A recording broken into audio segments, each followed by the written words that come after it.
आप सभी का स्वागत है। और चलिए स्टार्ट करते हैं हिस्ट्री के टॉप 5 क्वेश्चन की सीरीज में।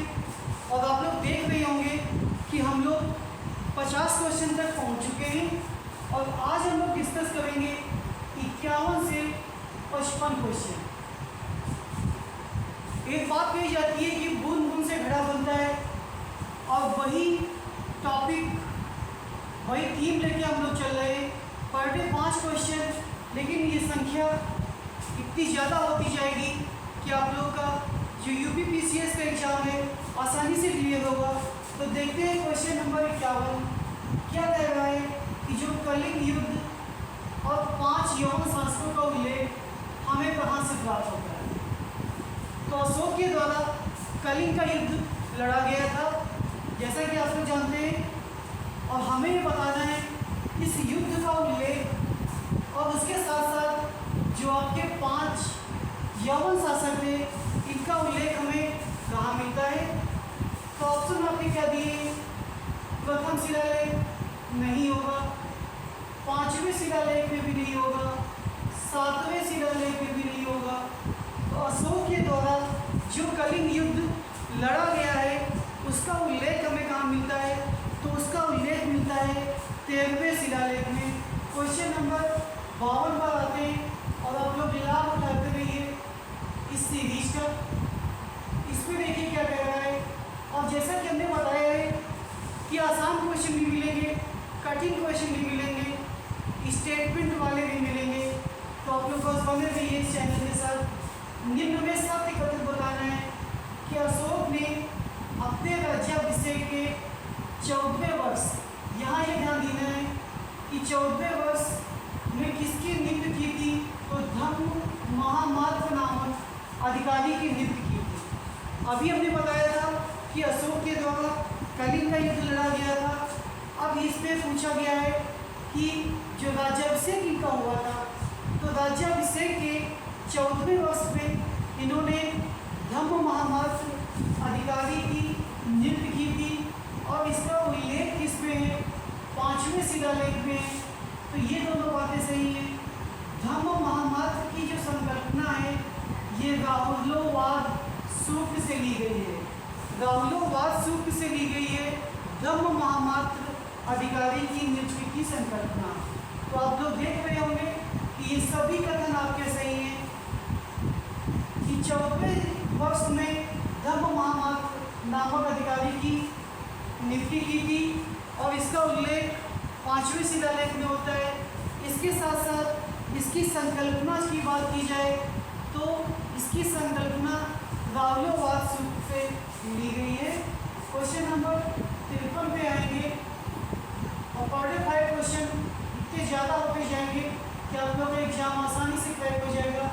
भारतीय उपमहाद्वीप में कृषि के प्राचीनतम साक्ष्य कहाँ से मिले, ये बताना है हमें कि प्राचीनतम साक्ष्य कृषि के कहाँ मिले हैं।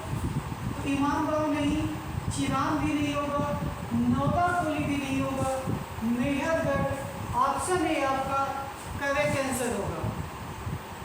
तो हिस्ट्री के टॉप 5 क्वेश्चन की सीरीज और 55 क्वेश्चन का मतलब लगातार 11 दिन हो गए इस सीरीज के चलते चलते। निम्न में किस शासक ने एक राट की उपाधि धारण की, ये बताना है आपको। तो इसका जो आंसर है, इसका आंसर महापद्मनंद होगा। क्या होगा, महापद्मनंद के द्वारा क्या किया गया था, एक राट की उपाधि धारण की गई थी। अजातशत्रु के समय ये पहली बहुसंगी थी, कालासुर के समय द्वितीय बहुसंगी थी, अशोक के समय तृतीय बहुसंगी थी, और कनिष्क के समय क्या हुआ था, तो चौथी बौद्ध संगीति आयोजित की गई थी। तो इस बात को भी आप लोग याद रखेंगे कि किस शासक के समय कौन सी बौद्ध संगीति का आयोजन किया गया था। तो ये देखिए, इस क्वेश्चन के माध्यम से हम लोग बौद्ध संगीतियाँ भी कवर कर ली है। और आज के सीरीज का 55 और अंतिम क्वेश्चन और इसमें शानदार ट्रिक हम लोग बताने वाले हैं आपको। क्या ट्रिक है कि संगीति का आयोजन कहाँ किया गया था? द्वितीय बहु संगीति का आयोजन कहाँ किया गया था? तो इसका आंसर तो बता देते हैं, वैशाली। वैशाली में किया गया था द्वितीय बहु संगीति का आयोजन। अब जैसे कि 4 शासक हमने पढ़े थे, उसी तरह से आपको एक ट्रिक के माध्यम से चावल बहु संगीति कहाँ आयोजित हुई थी वो हम बता देते हैं।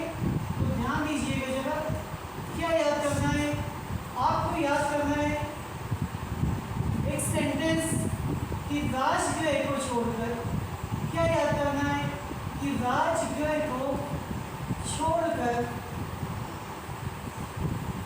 वैशाली पाटलिपुत्र होते हुए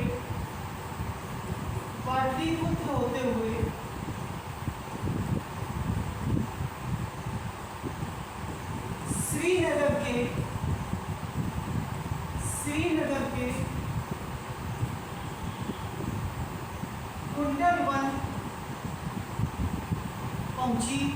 अगर आपने ये सेंटेंस याद कर लिया तो आपको याद हो जाएगी कि जो चावल बहु संगीति थी इनका आयोजन कहाँ किया गया था। तो देखिए इसमें हमें क्या याद करना है, केवल स्थान याद करने। क्या कहता है कि राजगृह को छोड़कर, तो पहली बहु संगीति राजगृह में, वैशाली में द्वितीय, पाटलिपुत्र में तृतीय और श्रीनगर के कुंडलवन में चौथी बहु संगीति का आयोजन हुआ था। तो क्या याद करना है, राजगृह को छोड़कर वैशाली पाटलिपुत्र होते हुए श्रीनगर के कुंडलवन पहुंची। तो ये सेंटेंस आपने याद कर लिया तो चारों बहु संगीति आपको याद हो गई। तो ये थे हिस्ट्री के टॉप 5 क्वेश्चन। और फिर से कह रहे हैं, जहाँ आवश्यकता पड़ेगी वहाँ ट्रिक भी बताएंगे आपको। तो बने रहे मैकेडमेंट क्लासेस के साथ। धन्यवाद।